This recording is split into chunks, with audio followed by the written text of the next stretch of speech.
Hi, this is Gemini Dhar. I'm a take charge expert and I work with women and children to empower them. I have been a business person and I've made loads of money. But somewhere around the line of making money, I didn't have the know-how of how to grow them. So when I met Kartik, and he's a quite successful and famous personality himself, and thank you so much for joining us. My pleasure. And what I want you to do is you introduce yourself and then we take it further. So I run a wealth management business. I manage investments, I advise on taxation, I advise on legal matters to a whole cross-section of people from the society. I speak and work with families, I speak and work with individual single women, I work with senior citizens, I work with young entrepreneurs, advise them on their companies. So this whole variety of things which is around money management and the best use of financial resources. That's basically my forte, and that's the kind of work that I do.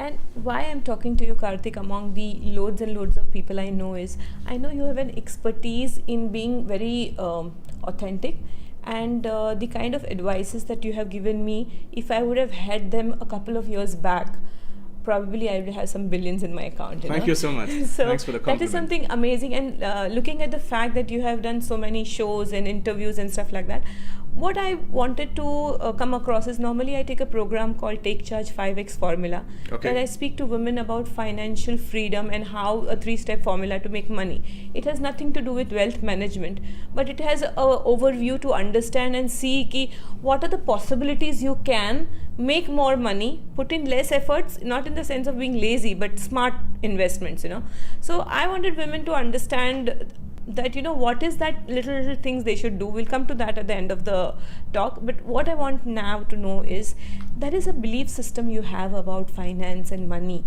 Indeed. And there has to be somebody behind that, or you must have seen something in your life or experienced something. So I want to know, as a story, as a child, how you were, what you did, and which is that one woman in your life which always comes back to your mind as a referral. Who do you inspire from? It's your mom, your sister, your friend, or who is it? So, you see, right from childhood, we were taught in the house to be very organized and disciplined, and that's how my mother, always wanted us to be. So the house had to be in order.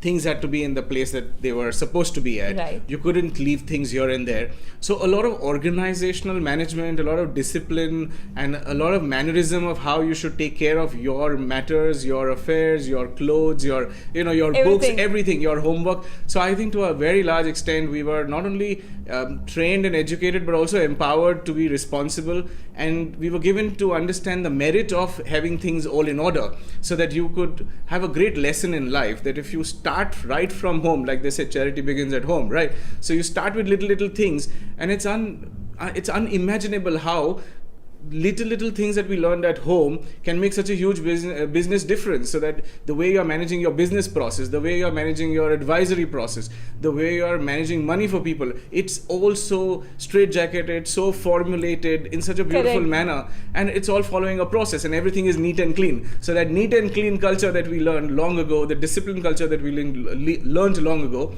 is all sort of following through in the work as well. So is it your mom or your dad? I want to know about that one woman in your life, because I talk about power beliefs. So what I want to tell my audience or the people who follow me or work with me is, what are that one or two qualities that men really inspire from? See, you may have inspired from international people or international women. What I'm talking of, in your house, in your environment, which is that one woman that inspires you? So actually, I don't have one, I have two. Okay. So when it comes to organization and management, I learned that from my mother. I mean, absolutely obsessed. It has to be perfect. Right. So that I thought so it was coming from there. Yeah. So that's where we sort of started off. And the other very important factor of life, which I sort of take a lot of inspiration from my wife, she is an absolutely vivacious person. So a lot of times, if anybody is low and down, and she comes into the picture, she can just change the whole energy of that person. So what is that one thing about I know you with your relationship. No, I understand, but what is that one quality of your wife that you really feel yes, this is the special thing? Liveliness. Absolutely. So she is enthusiastic, she is full of passion. Full of life, vivacious in her nature and demeanor. So she just can fill up any room with a lot of laughter and environment. So I think how to live life and how to enjoy life and how to be spontaneous and how to do things like just right off the cuff. I think she's going to, when she sees this interview, she's going to be on the moon. She's going to just love it. And the the kind of appreciation you give to a woman, when you focus on something, it grows. So Sure. when you are so enthusiastic and happy talking, I could see it in your eyes how much you were happy. So I feel the kind of appreciation you give to a woman, she will give you tenfolds back. Sure. So when you were talking about your wife and your mom, and you were talking about your mom believed that you have to be organized and this, so she put that discipline. Also, you respect women, because I have spent a couple of days with you in Goa in the training. Yeah. So I know you show a lot of respect, and you have that value system in place. So that comes from grounding, from parenting, you know. And when you're talking about your wife, I really associate, and I really understand what you're saying. Now, what are that one or two things you would advise today's women in this scenario, being a homemaker, or being in a Indeed. business, or just being somebody who is in her late 50s or whatever? So if you're talking about a woman or a young girl, what are the kind of financial tips you would give them in one or two? I understand that wealth planning is important, Of course. but I want you to stress on why is it important. Sure. Yeah. So, culturally, we are a society where the woman was always either not interested or asked to not be interested. So before the marriage, for example, it's the husband it's the father or the brother, and after Precisely. marriage, it's the husband or the father-in-law, or there is some male figure in the house who's taking care of money and who's taking all the money decisions, which is fine, which is all right. That's fine. That's okay. You may not be concerned with it. You need not worry about it.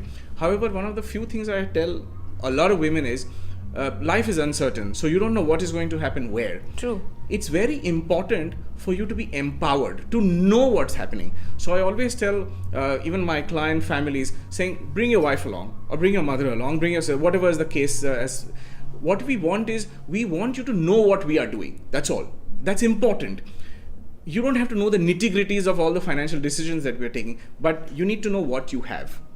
A lot of times, especially in multi-families, or larger families, which have a common business, a lot of women don't know what they own. It's very important for your own safety, for your own security, that you know what you have. Correct. Because in times of adversity, you Plays might a major role. You might have crores of rupees worth of assets, but you may not have 50,000 to be able to maybe go to a doctor or hire a lawyer if there is some serious trouble that happens with you and your family. So which is why it's important to know what you own. Once in a year, if you just sit down with your husband or whoever is the person managing it, look at an inventory of all the things that you have. You're so good at managing household expenditure and household budgets. If you're a housewife, let's say, for example, or if you're a working woman, anyways, you're good at doing your job. That's why you're doing what you're doing. Correct. So why don't you look at what you have?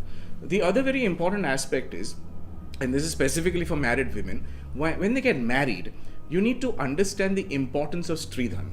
So that is the money that your parents gave you, or the money that you generated from the Stridhan that you got. It's important to know that you own it, because one of the single most things that's lacking in the entire Indian society is women do not feel financially confident because they just don't know what they have. Sorry to cut you. Why I'm laughing is in my personal life, I've gone through a roller coaster of these things when I was doing business. Correct. And I started from scratch. I had just 40,000 rupees earned from my salary, and this is what I invested in my business. And I have invested and grown, but because I did not know the laws, because I did not take interest in finance, I came into a very bad position in a couple of years back. So now what has happened is, I have used all these experiences, and I was smiling because in my book 9 Ways to Empower, which is already out from last 1 year, has this immediate thing, about that women should know the kind of money they have. Absolutely. With due respect for the male members who are managing their funds, for those they are managing, your fathers, your brothers, your husband, you should know, your sons, you should know, because if you don't know what you have, how are you going to secure it? You see, it's very important. So the advice that I give to a lot of fathers is, you may teach your son a lot about the business, a lot about work, but don't forget to make your daughters capable to know what they have from your side and what they should have from the other side. Correct. Make them capable. Make them solid. Most of them don't know the basic laws, There are such simple, powerful laws for women in our country, especially in India. Right. That even if you just knew them, it will make you feel stronger and confident, because you will know that the government is supporting you. Indeed. There is a lot of, value for that. Even if you didn't go to that step, for example. But what you do is, as long as your family members support this whole philosophy, there is a huge sea change of confidence and self-esteem that comes into your daughters, into your wives, if they know. Because otherwise, they all the time feel that we are with a begging bowl, we are at the mercy of the people who are going to give us money if they are not earning. Or they feel ki it is not their cup of tea, they don't need to know anything about money, and it's been taken care of. Absolutely. So yeah, you are not empowering yourself. So this is something, I think it's a very, very valuable thing that you have shared with us. And there is one little last thing which I want to also tell women. In case your husbands or your fathers do not have a will, please ask them to make one. And in that, make sure you read everything. That will be a fantastic exercise. It does 3-4 things simultaneously.